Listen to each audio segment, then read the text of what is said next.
Alright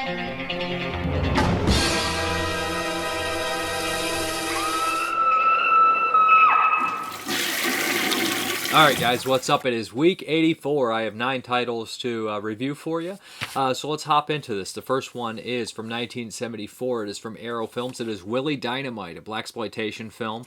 I had never seen this. This was originally released as a UK only, but finally we get a stateside release, which is pretty cool. I was interested in checking this one out. This follows the story of a pimp, which I thought was kind of interesting. I haven't really seen too many movies, but you know, with the pimp as the main character. The main character is Willie Dynamite. He runs this, he's one of like the second biggest pimp in town. He has 7 girls that follow him. And it follows the story of all the people that are kind of around him, mostly Willie Dynamite and a former prostitute turned kind of like social, not real social worker, but because she knows the life too well. That's trying to save the girls from Willie's grasp. But at the same time, it's a little bit more than that. There's also these kind of crooked cops that want to bring Willie Dynamite down. And they're played by kind of like familiar character actors that you'd recognize. One being from Apocalypse Now and the other from a slew of stuff. So it's got an interesting, you know, cast. The lead actor in here, Willie Dynamite, is actually was in Sesame Street, which is pretty crazy. The commentary points all this stuff out, all the bit actors and everything. And I thought the commentary was pretty good by a film historian that knew a lot about 60s and 70s films and blaxploitation in general. The commentary is really strong on this one. I think it looked pretty good. And the movie opens up with this theme music, and it's a very catchy song, and you're starting to think, oh, Willie Dynamite's going to be a stand-up guy, because it makes him sound, I know that the life of prostitution and pimps and stuff is a pretty terrible thing for a lot of women, but like, it's a 70s exploitation movie, so you're thinking Willie Dynamite's going to be an awesome stand-up guy, because the music is just so upbeat and so catchy, and then when it starts, you're like, oh, Willie Dynamite's a pretty bad guy, actually. Pretty despicable. But what this movie handles so well is that Willie Dynamite starts off as such an awful person, but they start to give him layers and layers, and they start to give him some regrets about what's happened. And some things come out of left field, some kind of surprises in here that go a little bit more violent or a little bit more action-oriented than one would expect. And I thought that was pretty interesting. I like that they kind of pull back and show you kind of the world of the pimps and all these kind of colorful, strange characters. They have this one scene where there's a room full of pimps, and one is the Sergeant from RoboCop, which is great. He's also in, I think, Coffee, and he's in Miracle Mile. It was great seeing him. He's a very familiar face. There's a lot of familiar faces in here, like the commentary points out, very much better than I would, and talks about him being, you know, uncredited and whatnot. I thought the picture looked really good. I thought it sounded really good, and I thought there was an interesting character portrayal in here, a character study of someone, of Willie Dynamite and the social kind of justice person here. I don't want to say social justice because that's what they are, but they're like not a social worker either. They're somebody that knows the life, that wants to help these girls. And they tackle it a little bit more serious than one would expect, and that's a lot of these exploitation movies. They do have something to say, and they do have some sort of message, and this one, I would say, has that as well. And I do think it's interesting, you know, the Willie Dynamite character, and some people might think that he gets off easy in this movie, but like, you know, these movies that kind of glorify a crime, and then the second half is the downfall of the crime. Goodfellas always comes to mind. And the commentary was directly comparing this to The Mac, which I've not seen, which is a more popular pimp movie. But I thought this was a nice look into like the kind of pimp world from the 70s exploitation movies, and the bright and colorful characters. And it does have some good moments of action and whatnot. And it's strange to follow a character like Willie Dynamite through the whole thing and watch him have his whole like downfall and whatnot. There's some funny moments in here as well, and there's a decent amount of nudity and sex and that kind of thing. So I would say it's a pretty interesting movie, and I enjoyed it quite a bit actually. And I thought that the ending and the whole way they handled it, it didn't go where I expected, and I appreciated that. Check out Willie Dynamite. 7 women in the palm of his hand. Willie D. Willie D. Got a woman for every man. Now then, give us 10. That was like my first hero. I had a leather suit. I wanted some leather pants, but couldn't afford them. But I mean like a leather coat. And I was running around trying to swing on ropes like Shaft, you know. Shaft was bad mother. A used up junkie. She your sister? In any other industry. Willie, oh Willie D. Willie D. Ooh, oh Willie, oh Willie D. Willie D.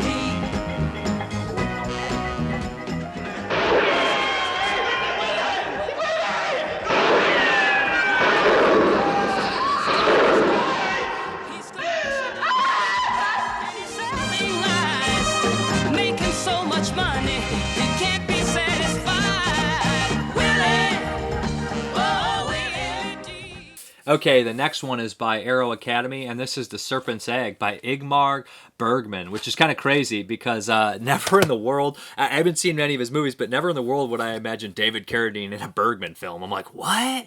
And they explained that this was, he was kind of out of his country. He didn't want to make another movie in his country, so it gave him a chance to make movies elsewhere, and that's the chance for David Carradine to be in one of his movies. It also has Liv Ullmann in it, who was in Persona, who, is a regular of his. So this is a strange movie in 1977. It takes place in Germany right before, the Nazis came to power, but there is a lot of fascism and things like that, and there's a lot of, anti-Semitic behavior towards Jews. And David Carradine plays this Jewish circus performer who's not working currently. He's an alcoholic, and he basically is having a relationship, not really a sexual relationship, with his brother's sister. Or his sister-in-law. I don't want to give too much away, but this is fairly in the beginning of the movie. David Carradine comes, I think it's right on the back of the box too. David Carradine comes home to this kind of the apartment or hotel where they stay at, a community living place. And there's this big party downstairs where these people are enjoying themselves. He looks miserably depressed. He walks in. This lady hands him food and says, "This is for you and your brother. Your brother's already upstairs." And this whole shot, the way they do it, the one, I think it's a oneer actually. They follow him and the doors open, and in the background his brother had committed suicide. And the way it's shown is just really, really dark and depressing. And it just gives you an insight on how David Carradine's character is going to be the rest of the movie, and why he's so, driven into what he is, and how he's so detached in a lot of ways, and how he almost hates himself in general, and he doesn't. It's strange. It almost, I would say, a lot of people that are, treated poorly for something like their sexual orientation or their religion, they tend to sometimes have guilt about it themselves, and that's in here as well. He has some self-depreciation for sure, self-hate, self-loathing, and that's interesting as well. But there's also some other things in here. Like I said, it's right and it's a period piece, and it looks amazing. Like the set design is glorious, and it's just a gloomy, depression-driven place, and it's just so kind of grimy and what's the word I'm looking for? Just nothing there. It's the lack of hope. There's nothing, no saving graces in this place. And it's an interesting performance by Carradine. I'm gonna be honest. I like the Carradine brothers. I like all of them, but David Carradine has always been a solid, decent actor. Kind of cheesy in sometimes, and he's not always, this kind of leading man you wouldn't expect him to be. And he's definitely one of his more deeper performances I've seen from him.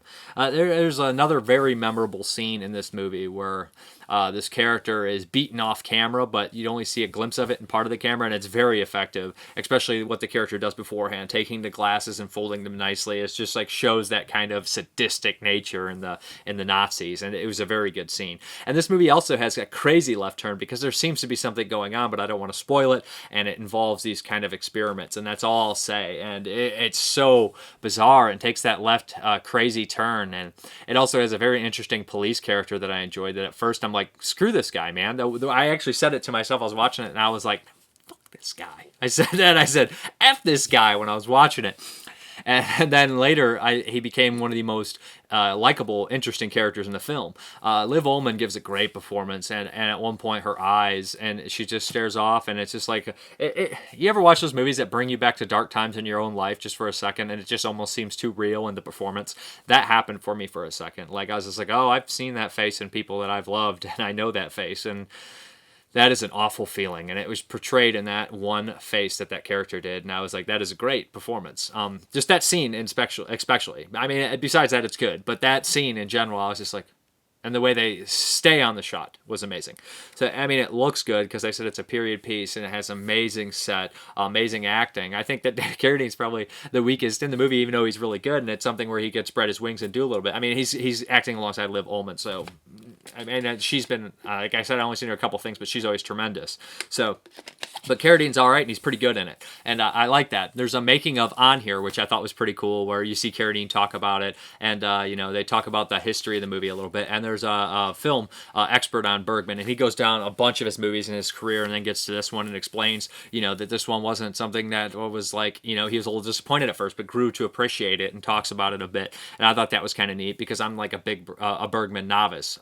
so I thought that was nice to kind of see. Like I said, I've only seen a couple of his movies, so that was always cool. And then I also noticed Glenn Thurman in this movie in a very strange scene in a brothel, and I was like, is that Glenn Thurman from what is that one, JD's Revenge? I was like, that is Glenn Thurman. I remember that voice anywhere, and that's a very strange and weird scene, but it's a pretty cool movie, pretty interesting. I don't want to say cool movie because it's, it's depressing and different, and it's definitely worth watching. It's definitely interesting.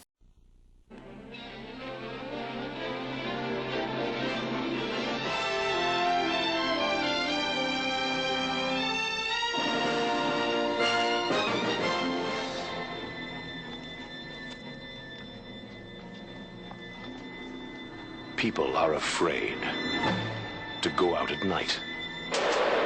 The government doesn't know which way to turn.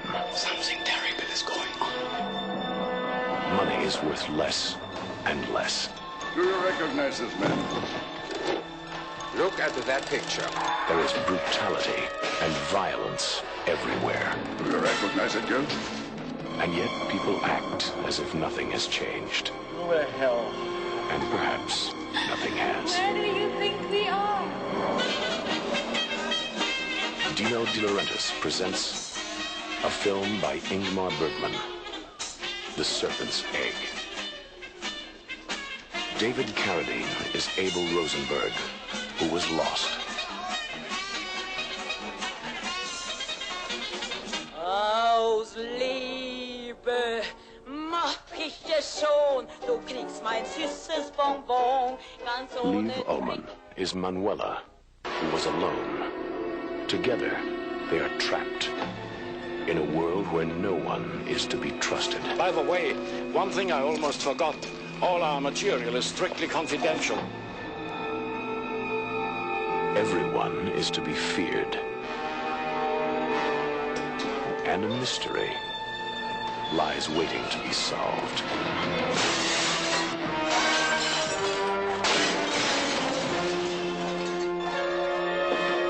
We've been waiting for you. In a world gone mad, Do you realize I won't tell you anything? a terrible secret is revealed. One day you can tell all this to anyone who is willing to listen. No one will believe you.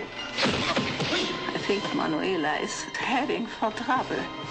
It's as if all the terrible things going on around us didn't concern her. If you won't believe, go! Liv Ullmann, We're going to stick together now.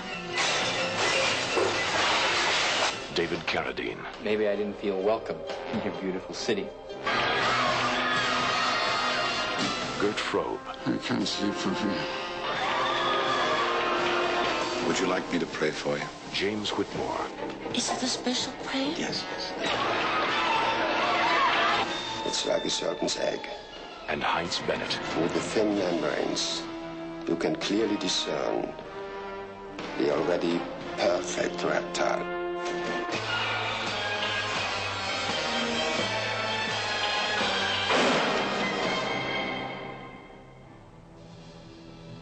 The Serpent's Egg, a film by Ingmar Bergman.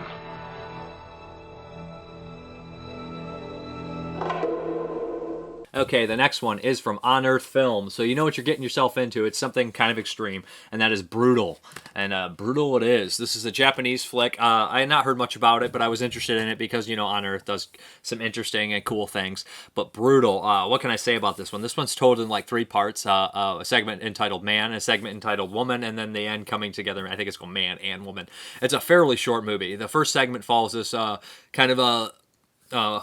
you know, heavier guy, and he's just completely weird and strange, and he's just starts killing these women, and he says, do you understand why I'm doing this? And he seems to have some sort of weird sexual dysfunction, and that's pretty much it. It's like torture porn. It's not particularly interesting, and there's some CGI in there that's not great, but it's pretty brutal. I mean, the kills, it's not like something you enjoy watching, like, yeah, kill him, yeah, fun. No, it's just kind of torture porny, and it's weird and grotesque, and there's a really cool scene, though, when there's a head that starts talking to him about, you know, about having sex and whatnot, and I thought that was kind of an interesting, weird kind of detail in there.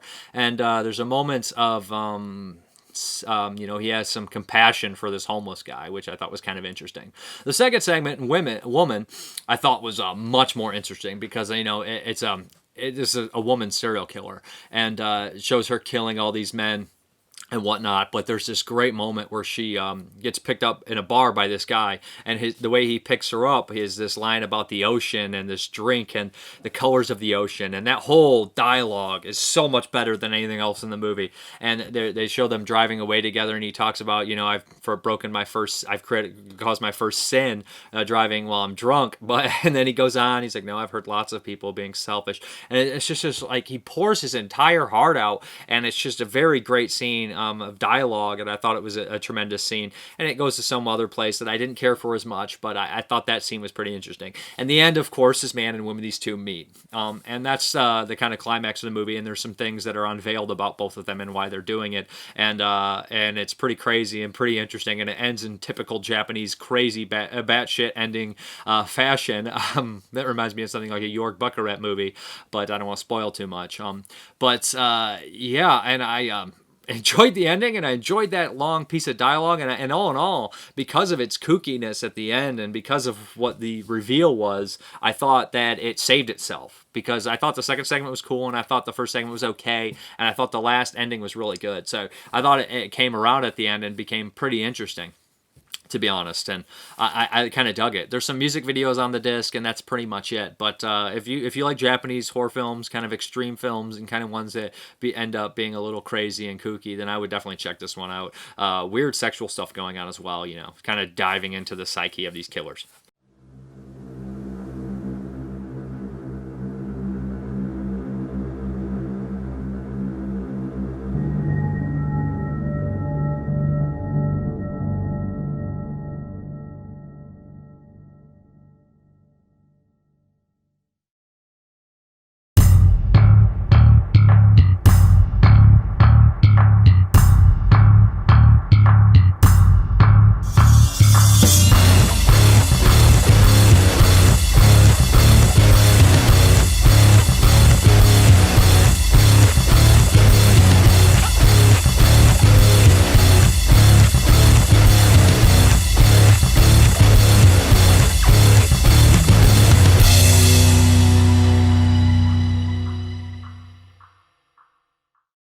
You know what, guys?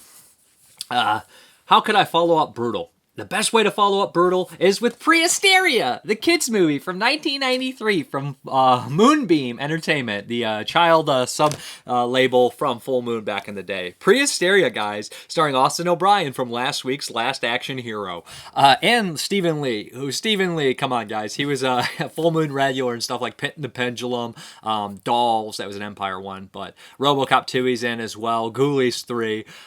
Stephen Lee was probably a very fun and underrated actor. R.I.P. Stephen Lee. And he was in Prehysteria as the bad guy, which is perfect for him. What can I say about this movie? On my letterbox, I reviewed it. I said, I don't think I can rate this. I'm an adult. It's such a kid's movie through and through. I remember watching these as a kid, and it's almost like puke cute at sometimes, where it's like so cutesy you want to throw up. The plot is this kind of jerk guy goes on this expedition in South America, and he steals these ancient eggs that are worshipped by this tribe. He brings them back. There's a mix-up, and this family with a single father end up getting the eggs and their dog, and they hatch, and they're these little miniature dinosaurs, One that's it's not a Triceratops. It's similar to Triceratops. There's a Stegosaurus. There's a Brachiosaurus, a Pterodactyl, and a T-Rex, of course. The 5 big ones that at the time were popular dinosaurs. So they all named after a couple of them are named after famous musicians, because the kid Austin O'Brien's obsessed with Elvis. So you have Elvis and you have all these dinosaurs, and what ensues is a bunch of crazy antics and puke-inducing cuteness and cheapness, Full Moon kids movie stuff. And the funny thing about Full Moon films are Full Moon movies all, to me, have always felt like kind of kids movies, and then just insert nudity and gore and crazy ideas, but they all have this kind of fantastical kid thing to them. So I was always wondering what a lot of these Full Moon movies were aimed at, because as a kid I'd see them at the video store, and I could rent some of them. My mom would let me. I was always fascinated by the covers, and they always felt like they had some sort of funness to them, whether it was like the Puppet Master movies or Demonic Toys or Head of the Family. I was always interested in checking them out. And Prehysteria, it was kind of almost perfect for Full Moon to make kids movies. But Prehysteria followed by 2 sequels, which hopefully will come out. That'd be nice. But it is very silly. It is very stupid. It is bumbling idiots. There's dog antics. There's just family drama that is so cheesy. It's just probably almost a little too inappropriate for kids nowadays. Some of the sexual innuendo between the dad and the girl at the store who ends up becoming the heroine, I guess, of the story. The family becomes the heroes. But, I mean, the stop motion effects, I think there's some stop motion in here. I'm not necessarily sure that, I think there's like animatronics in the dinosaurs is more so how they do it, not stop motion. But they look pretty good, especially for a low-budget movie, knowing what Full Moon was dealing with. So I thought that was pretty cool, and it is cutesy, and it's so stupid, but I wish I had a kid to show it to, because I think they would enjoy it. And I just know that Full Moon can't get away from doing little creature things, so it's almost perfect for them to do a little creature movie. So, if you've never seen Prehysteria and you have kids, I think you should check it out. It looks really good. I was amazed how good this movie looked. I mean, the elements must have been stored somewhere really nice. I was just like, how does Prehysteria look this freaking good? Sometimes you can't even get like these A-list movies to look this good, and Prehysteria is looking great. So I thought that was great. There's no subtitles on the disc, but it looks freaking amazing. There's some behind the scenes in here. The Video Zone had showed some of the people that built the dinosaurs, and that they were talking about how they made it on and that was pretty interesting as well. And there's a commentary with Charles Band on here, which I like. So if you like this as a kid, you want to revisit it, similar to me, it's a Blu-ray DVD combo, and I watched it and I kind of dug it. So that is Prehysteria.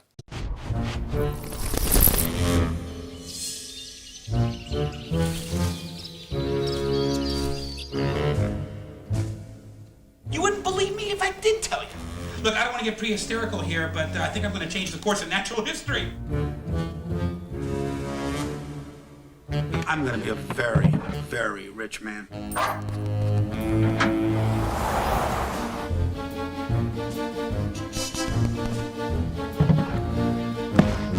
Monica! Where's the cooler, Monica?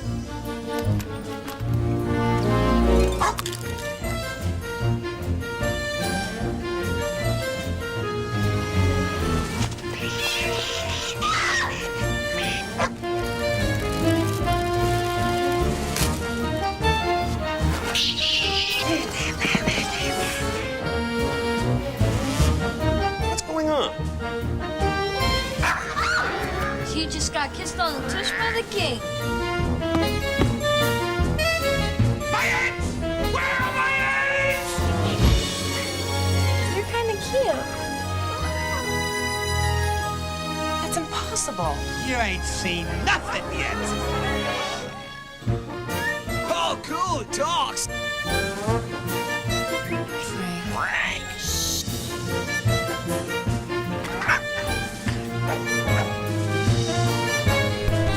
Behold! I give you prehistoric life!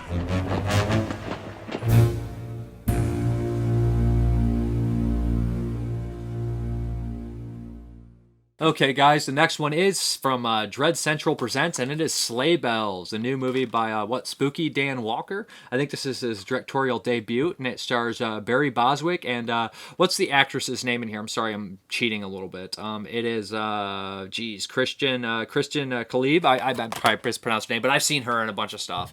She was in Proxy, and she was in Tales of Halloween. She's in a slew of stuff. She's memorable, and I think she's pretty good. And it also has a small role from Richard Mole, which made me do, Richard Mole's still alive? I love Richard Mole from House and Night Court and Evil Speak, among other things. But yeah, Sleigh Bells. This is follows the story of these I don't want to say they're I guess video bloggers, YouTubers, similar to I guess me, but I don't go anywhere. And they do this Adventureland show where they go to abandoned places and take souvenirs and be really goofy and have fun and just be crazy antics. So they decide to go to this abandoned Christmas town and just film around 3 of them and just do goofy things. And what happens is Santa Claus is hiding out there because the spirit of Christmas is dead or something like that, and there's a Krampus that he's directly tied to that's running amok, that's escaped, and they basically have to fight Krampus and save Christmas and save the world. That's the plot of this movie. Barry Boswick plays Santa Claus. He's chewing up the scenery. He's having fun. Barry Boswick has been doing this for years, I guess, which is really funny. I mean, lately, he just pops up in these movies, like Some Guy Who Kills People, which is like a little more subdued performance performance, and I love that performance in that movie. But, he's good at chewing up the scenery and having fun. And Barry Bostwick's always been a solid actor. Rocky Horror Picture Show, Spin Cities, and tons of stuff. But he's in this one. The girls I thought were all fairly decent actresses. Some of the dialogue's not really my for me. Like, it's stuff that, and it comes into the humor of the movie. This is a horror comedy. And like I said, my friends call me the comedy police because they might be laughing at something and I'm just like this. Insert crickets here. It's just, and a lot of the jokes really didn't land for me. They weren't particularly funny for me. And it has a lot of these editing techniques that are so prevalent in movies today. Like, they'll cut back to their camera's point of view because they're making a vlog, which is fine for me. That's just going to be part of cinema now, I think, in general. And then it will also do, like, the text on the screen, which is also fine for me. And it's so a lot of stuff that people do nowadays that I don't really get. And then the movie, and that's, like, a big part of it. Like... And it has some of these like stereotypical tropes, like the girl who's madly in love with her boyfriend, and the boyfriend's in it for 2 seconds. These jokes don't particularly land very well for me. So it's not very funny for me. So the humor doesn't work for me, which takes a lot of it away. I don't particularly think it's that funny. I'm sorry, other people will. Other people will find it funny, and it's definitely, humor to me is the most subjective thing. So what we have here, like I said, the Krampus escapes. He's killing people. And when the monster does kill people on screen, there's a couple really good scenes. Somebody gets ripped in half, a couple gory bits, and they look great. The monster looks amazing. I love the special effects of the monster. I thought he was practical. I thought he looked very cool, and I was impressed with him, and I was happy that he was practical. A guy in a suit, but he looks really good. He looks scary. He's nasty. Perfect amount of what they did with him, making him a monster-human combination. Love the monster. And the concept's not bad either, but... there's a lot of off-screen death. There's a lot of fast cuts in the kills, and I just didn't like how they particularly did that. And there's a lot of cops coming out and be like, "Oh, that's disgusting," and not showing any of the actual kills on the movie. And it's not like I need the kills, but this movie relies on kind of goofy fun and stuff like that. And it should have splatter when it does. I think the more splatter, more over-the-top gore and stuff would have really pushed this one along. And that's really my two complaints: is it's subjectively not funny to me. Not saying it's not funny. I mean, they do set up jokes, and some of them work. Some of them are funny to other people. I'm sure they are, but it's not funny to me. And I think that there's too many off-screen things happening in this movie.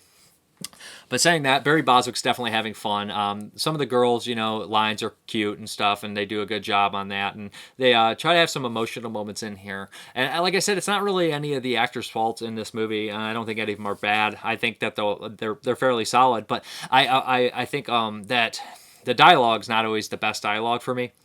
Like the whole thing with the boyfriend character and stuff. It's like, why are you going to make that character do that, man? It's just like, there's so many characters that do that. Like, don't make her reliable on this, like, obsessed with her boyfriend. It's just like, I don't know, it hurts the character a little bit. Not, like, devastatingly. It's just silly. There's some nudity in here, so that will help some people along in here. But a lot of the side characters I don't think are particularly good or well developed. And like I said, Barry Bostwick's fun, but the movie just falls a little short for me. I've been forgetting to give ratings again. I was going to give ratings through this whole show, but I haven't been. It's just one thing that I'm not used to doing. But, I would probably give this a 4 out of 10. Like, good effort. It's just not for me, is what it comes down to. There's a bunch of features on here, commentary and making of behind the scenes and whatnot. So I appreciate it. And you know what they did well? This movie's made in LA, obviously, and they really tried to put some Christmas elements in here, like the candy canes and stuff, and they shot it in an area. I mean, you're not going to have snow, which is a huge hit for a Christmas movie, but I'm not going to take away for that. That's not their fault. What are they going to do? I mean, it's a low-budget movie. What are they going to... They can't afford the snow, and they're not going to shoot it somewhere else because they probably can't afford to move all the stuff and locations and whatnot, but... I do appreciate that they did have some, Christmas stuff going on in here. Like a lot of the Christmas village was cool, and the setting was cool, and and they did incorporate some little creatures, which I love. So maybe I'm a little hard on it. Maybe it's like a 4 out of 5, somewhere around there out of 10. Maybe a little. It's probably average. So, sleigh bells. It's Christmas Eve, and we're on our way to what might be the most exciting urban exploring adventure, and you never know what dirty things will come your way. I dare you to eat this.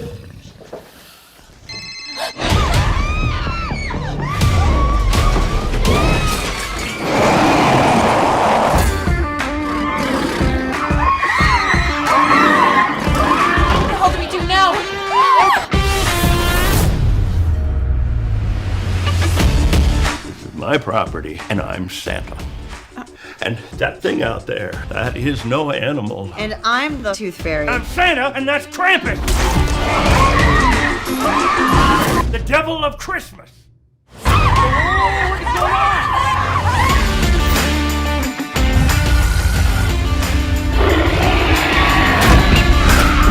Okay, what is going on? We have to save the world from that monster out there. I do think we made Santa's naughty list.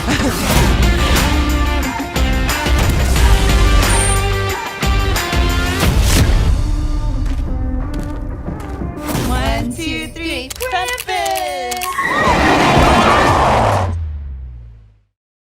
Okay, the next one I watched on Shudder. It's a Shudder exclusive. It's from 2018, it's got to be, but maybe it was made in 17, released here 18. It is Terrfied. I heard a lot of stuff about this movie already. I believe it's a Spanish horror film.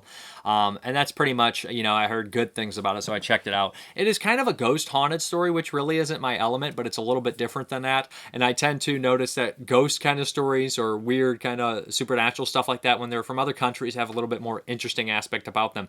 The movie, I guess, doesn't do anything particularly that other movies don't do, but it does everything it does particularly well, and the story is told in a structure that is a little bit more unique than other movies. What we have here is an opening that's very memorable, and somebody is killed, and that's all I'm going to say.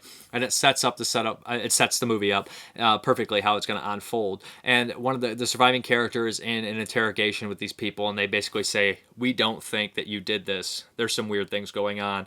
And it cuts to these characters end up, you know, he tells them what happened in his neighborhood, and then it cuts to the modern times. And this neighborhood seems to have some sort of weird kind of thing happening in it without spoiling too much. And these three kind of paranormal, like, police officers kind of deal, and this other cop who has these, you know, heart problems and are basically watching out on this whole area. There's some genuinely amazing setups in here and scares and payoffs that are top notch. There's a couple CGI things that are a little hit.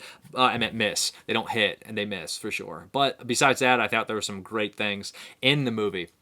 The crack in the wall element was amazing. The creature itself is absolutely terrifying, how it moves, how it works. And the explanation of explaining a little bit about it, but not giving you everything, was a perfect way to, you know, kind of get you to think and get you to wonder what exactly is happening. And, you know, scenes earlier when they're showing some blood being sprayed down into the sewer makes you think, oh, yes, that's where the thing is. It's underneath the neighborhood.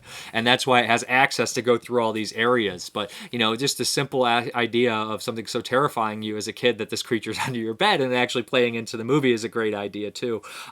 It's gory and brutal at times too, so that's always not something you expect in a ghost story. The characters are very well developed. There's things going on between the characters that I really liked. I liked all the characters. I liked all the acting. The scares were genuinely horrifying at times. Somebody coming back from the dead and sitting at the table was just a great you know, a little touch to the movie. I thought that the ending was good. I thought that it was pretty downbeat, and all around I thought it was an interesting, scary, unique movie. Like I said, it doesn't do anything that other movies haven't done, but it does the right things. It does them perfectly. It does the right ones, and it's told in a very interesting manner, and it has good acting. It has good storytelling, and I think that it's well worth checking out. It's one of the better movies I saw this year. It's a Shudder exclusive.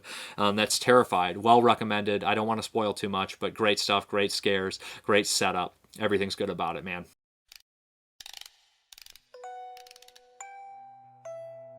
¿Qué es lo que está pasando, chiquito? ¿Por qué viniste a visitarnos? ¿Qué es lo que te trajo hasta acá? ¿Pero qué es lo que implica todo esto? Esto implica que nosotros tres vamos a dividirnos en cada una de las casas donde creemos que ocurren los fenómenos paranormales.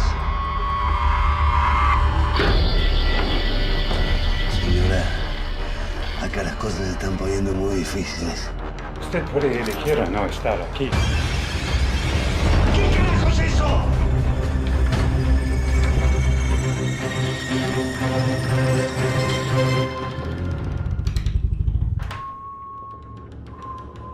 No tiene que tener sangre en las manos, no en este lugar. A estos seres les gusta la sangre.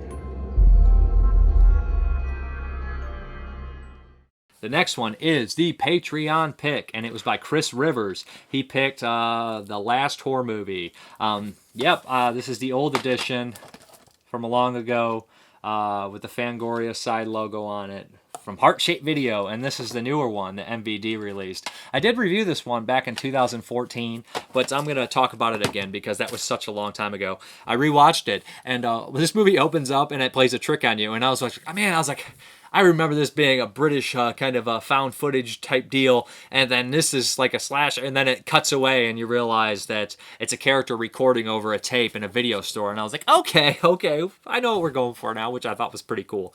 You can't really watch this one without saying right off the bat, it's definitely inspired by stuff like Man Bites Dog and August Underground.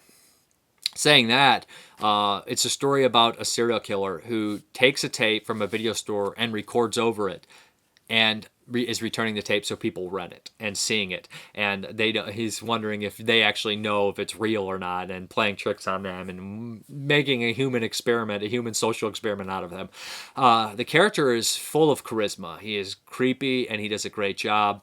And he has a cameraman following him around doing all this. And I thought that was an interesting, thing. But we've seen that like Man Bites Dog and kind of August Underground. But this movie, the character takes it a long way. And the way they do a lot of sometimes in one shots is interesting and good. And it's also sets up right in the beginning. They play with you like he's going to kill this kid, which is a nice little scare. And they show him going through everyday life and how he's easy to kind of mingle in with it. It's a character study in a lot of ways, but it also is something a little bit more intelligent than that. It goes into a meta territory where it's... This gets really weird towards the end of the film, where he is renting the tape and taping over it and bringing it in and then recording the person who's watching it, finding them, interrogating them, and then putting that on the tape, and keeps adding to the tape and watching people rent the tape. And then he's talking to the audience at that point, which is you, saying, well, maybe you don't know that this is a tape and you're going to be... And it's just so crazy and interesting, and it's such a meta within. It just has so many layers of weirdness about it. I thought the performance was really good in here, and I just like serial killer films in general, especially if they're well done, and like this. I thought that his kill count was a little exaggerated, but these serial killers tend to bullshit a little bit, so maybe it's a little bit of that in there as well. But I thought it's a well-made, interesting movie made on a budget, which I really kind of like to see. And I think there's some interviews with the director and actor on here talking about inspirations and whatnot. And it's an English film, so you don't see too many movies like this from England. And I think it definitely is inspired by some classic horror movies and that classic way of making films. It definitely has some Henry touches as well, Portrait of a Serial Killer and things like that. But I think it's a cool movie. I think it has a good lead in here. I think that the idea of taking a tape and recording over a bunch of real murders is interesting, and kind of the idea that Fred Vogel had originally for August Underground. Just drop the tape off without any credits and leave it and hope somebody finds it, and boom, there you go. But then, kind of similar to Ruggiero Deodato, you might end up in some trouble about your movie being thought as real. But the last horror movie, I think it's well worth checking out, especially if you like kind of, I don't want to say found footage, but that kind of style in filmmaking, or, serial killer films, because I think it's one of the better ones I've seen, and I really enjoyed it, actually.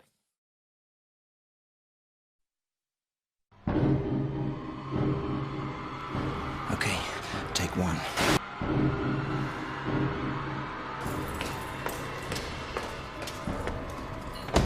It's always been a mystery to me why people make such heavy weather of disposing of a body.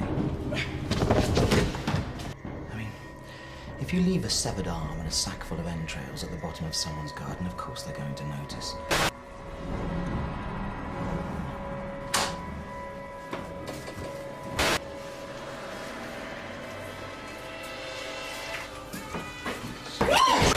You see that there? We're making a film of this. We're trying to make an intelligent movie about murder while actually doing the murders. You've got to stop it. All this stuff you're doing. Hello. Can you spare us a few moments of your time? Whatever happens, this is going to be your last horror movie. No!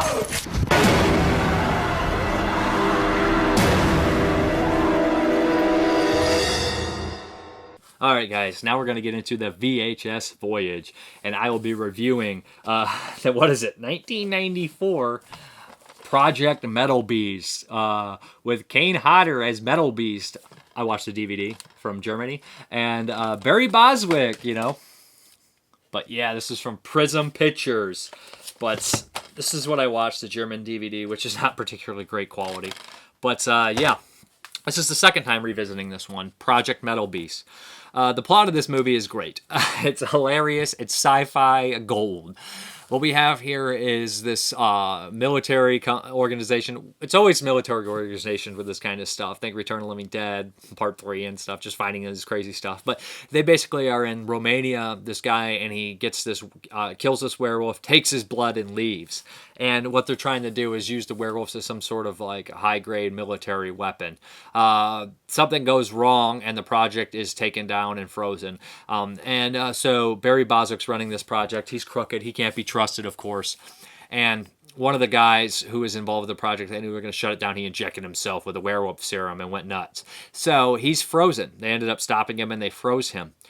Barry Boswick kind of intervenes in this new military project where they're building this kind of metal skin to help burn victims, kind of mix it with flesh and kind of help the skin grow and help people. So Barry Boswick intervenes and mixes these two projects and uses the guy who was turned into a werewolf as a cadaver frozen. He's human form in this project, and they start to perform on him thinking he's a cadaver, but he wakes up and they realize something's very wrong. And now we have a werewolf, the skin starts to take, covered in metal. So hence Project Metalbeast. Only they would do a metal werewolf movie. That's so ridiculous. That's so over the top. The plot is nonsense. Barry Boswick chews the scenery a little bit. He's cheesy in here. And there's some really fun special effects, some gory effects. I wish there was a little bit more, but I think that the monster, the werewolf, before he's in metal and afterwards looks great. I think he moves well. It's Kane Hodder.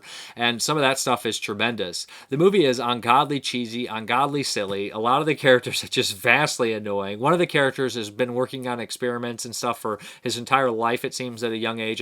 And they tell him that he has to put a catheter in this guy, and he's like, oh, wow, I'm not doing that. It's like, dude, you're a freaking doctor. That would be nothing to you. Or I meant like a medical, experiment guy. You're like cutting up samples all the time and blood and gore and nasty things, and you're not going to put a catheter in a guy? Relax, man. That's so cheesy, so childish. I was like, I'm glad that character got killed because he was very annoying. But stuff like that. It's not particularly well written. Barry Boswick has some fun in the movie. You can tell he's kind of chewing the scenery a bit. The monster looks great. It's not an Academy Award winning movie by any means. The title should let you know that. It is fun. It has its moments. It definitely feels like an original sci-fi movie, and then they may add some gore here and there. The werewolf looks fairly solid. If I wish it's almost just more werewolf movie and less a science experiment movie. But Project Metalbeast, we're checking out for sure. It's not perfect or anything. Like a 5.5 out of 10, something like that, maybe a 6. I enjoy it. It's cool. And the DVD doesn't look particularly great, so I wouldn't pay top dollar for it. It is in full screen, so there you go.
Okay, the pick a movie was by Raymond Pierce. He couldn't get a hold of me, but he posted a long time ago that he wanted me to check this one out or another one, so I went with this one. This probably could have been put into the VHS Voyage as well. This is a 1988 movie called Judgment Day, which I had never seen. But I was always interested in checking it out, and I had it sitting around, so why not? Judgment Day follows the story of these two travelers that are going through, I believe it is somewhere in Mexico, a Mexican village, and the bus breaks down, and they want to keep moving, so they end up kind of walking to the next village, which shuts down every day. Every year, these 2 days, it's completely shut down. Everybody leaves town and doesn't come here, and that's pretty much it. There's a fellow American in there who works there, and he tells him, you guys got to get out of here. I'll drive you guys out when the time comes. But his daughter ends up missing, and he ends up staying, and they end up staying. And what happens is, in this town, the craziest thing, the devil comes back for those 2 days to collect souls. And that is a Judgment Day. And that's the plot of the movie. There's these crazy Fulci-like imagery at times with these demons running around, but there's a lot of downtime. There's a lot of stuff that's not particularly exciting, and it feels a lot like a TV movie. But then at times there'll be some violence, whipping, people being whipped, and there's even some nudity in here, which showed these giant set pieces of people, tons of people being tortured and whipped and stripped naked, and I was just like, this went crazy for a second. Cesar Romero's in it, which I thought was kind of interesting, you know, the original Joker. But besides that, there's not particularly anybody that memorable in the movie. And there's some twists in here involving a priest and the friends, and I thought that was kind of, maybe some side story we didn't particularly need. It's not overly gory, but there is a lot of atmosphere in the small town, and I wish I had better picture quality because I think it would help this movie quite a bit, because there's lots of crazy and unique things going on, and the story is fairly unique and cool too, about the devil coming back to collect souls, and people being tortured and whipped and making deals with the devil to save their souls and whatnot. There's this element as well as these people in this town that never grow old, that have to stay in this area and whatnot, but that's pretty much that. It's an interesting movie. I think it's decent enough to check out. I think that, some changes would have made this a real winner, and I think that if it had better quality, I think that I would be coming up higher on it. I mean, sometimes you can barely see what's going on, so it's hard to judge a movie when you don't know, how it even looks. So, Judgment Day, I thought it was interesting, and I thought it was unique, and I thought that I would like to see, maybe some more on this movie, maybe read some more of the story here. And there's a twist at the end. This movie feels very TV movie, so if it is actually a TV movie, I'd like to know. It somehow got rated PG-13, even though there's nudity in here and the subject matter is a little heavy. But there is some great imagery in the movie, and it's worth checking out, called Judgment Day from '88. Meet Charlie and Peter, a couple of nice guys, looking for a quiet place to spend the night. Our bus had a flat. By midnight tonight, every door, every window will be locked. Not a person will remain. This town will be empty. What are you talking about? I mean, think about it, Pete. If you could spend a night in an honest-to-God haunted house, that'd be the biggest kick in your whole life, right? Well, think about it, Just you, me, and the devil. And a whole town deserted. Welcome to Santana, a terrifying place of nightmares and demons.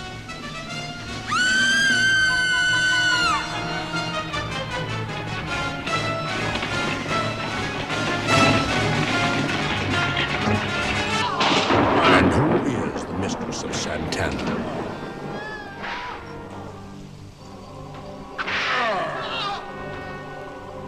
Welcome to hell and the regions of the damned.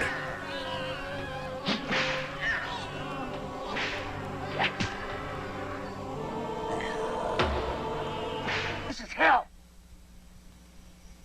This is hell. Maybe so, but I ain't scared enough to run out on a friend.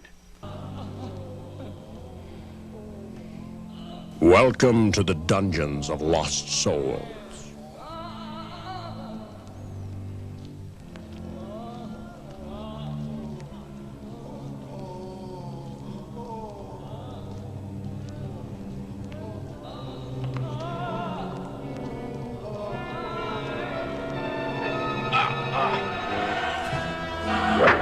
Enter into the inferno, where there is no escape from the fiery pit.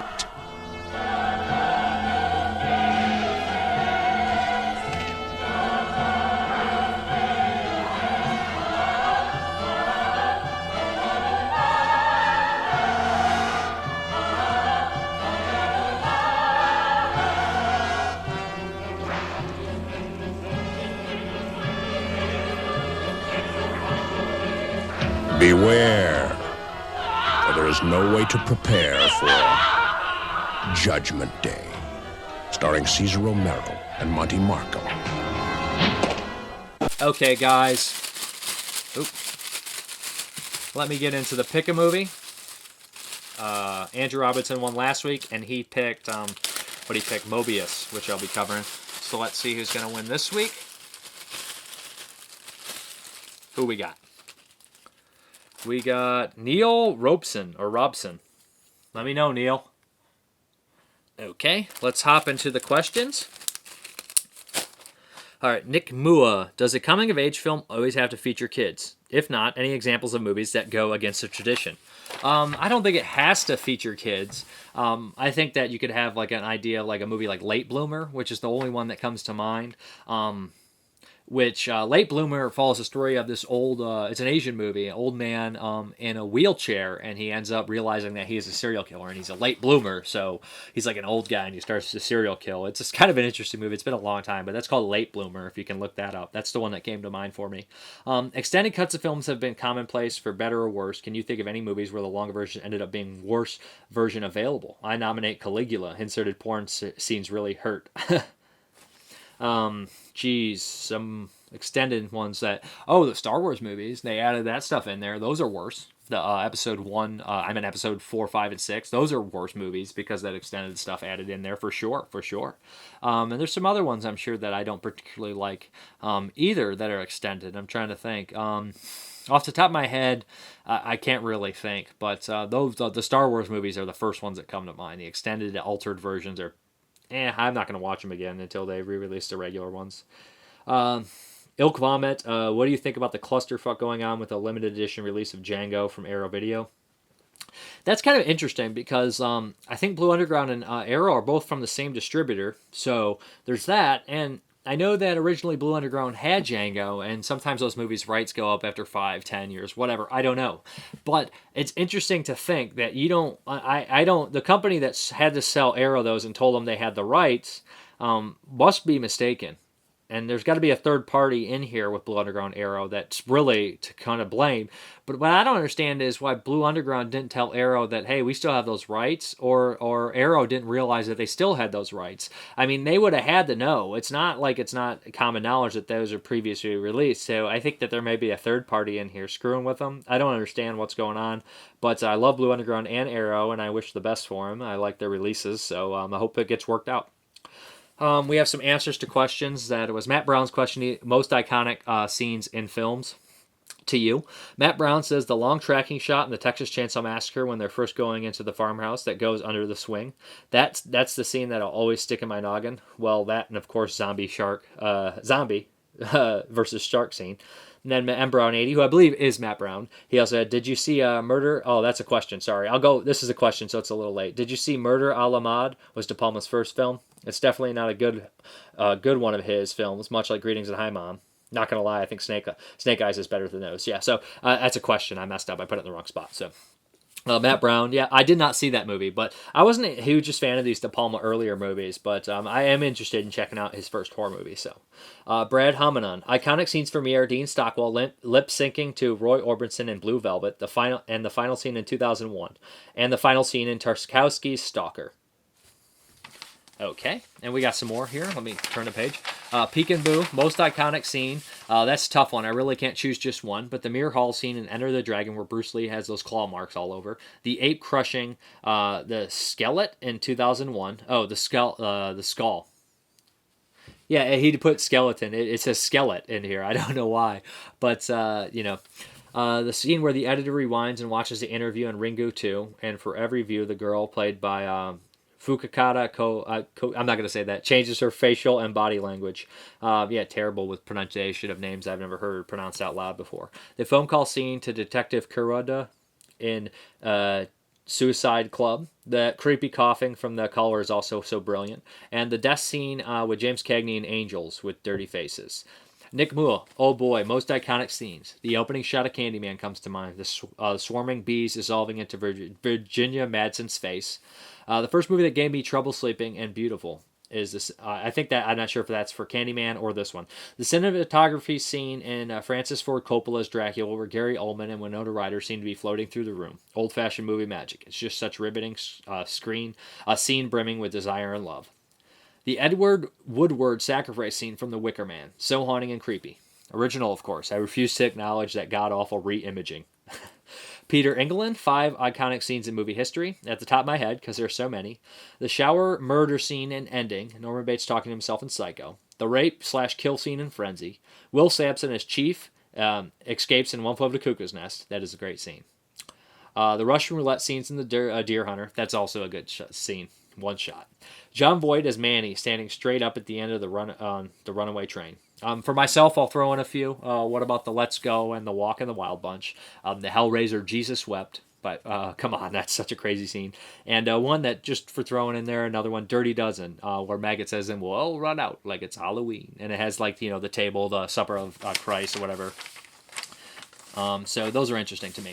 Let's get into the new question. And the new question I'm basically asking because it plays into something earlier that I was going to mention that I didn't. On the Patreon, I put up a vote that says any theme weeks that you'd people like to see in January, a whole theme week, and I put up some choices, and the winner by a landslide was Animals Attacks. So next month they're going to be an Animal Attacks a month in there, a week in there, so there'll be like a bunch of Animal Attacks movies 1 week, not including the VHS Voyage and the what is the other one, the Pick a Movie. So. But also, I wanted to mention that somebody also got the Ghoulies franchise on Patreon, so expect a Ghoulies franchise review with a special guest in January as well. But the question of the week is your favorite Animals Attacks movie. You know, let me know. I'm curious. You know, I'm sure that I've seen some of the big ones or know of them, but my favorites are like Alligator, love Alligator and stuff like that. A lot of the Italian Jaws ripoffs I dig. Probably won't cover them because I did those years ago, but Alligator, stuff like that. What's your guys' favorite Animals Attacks movies? And I guess we'll hop into the update. Okay, guys, let's hop into the update. Make it short and sweet. The first one is from Kino. It is Cast a Giant Shadow with Kirk Douglas, and it's got Yul Brynner, Frank Sinatra, and John Wayne. Never seen this. It's supposed to be an epic war movie, but yeah, grabbed it from the Kino sale. Interested to check it out. I believe it's, 1966, so yep. We got The Tie That Binds with Keith Carradine and Daryl Hannah.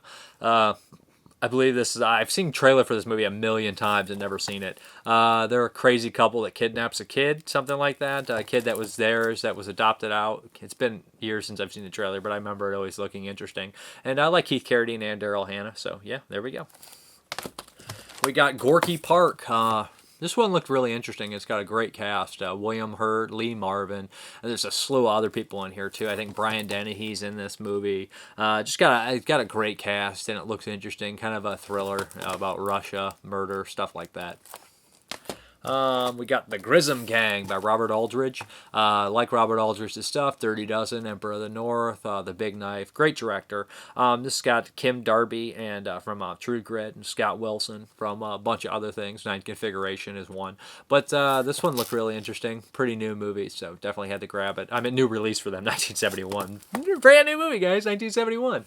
But then the last needs no introduction. It is I Bought a Vampire Motorcycle. I seen the old DVD of this one, but yeah, from Kino as well. This is a British horror movie. You know, everybody knows about it probably if you like weird horror movies because there's a talking turd in it, and that is a weird dream sequence. But I Bought a Vampire Motorcycle. Actually better than a lot of people probably would expect, and it's fun. It's been a while, but I remember enjoying it quite a bit. So yeah, that's the update. Back to the video. Thank you very much, guys, for watching, and as always, you guys have a good one.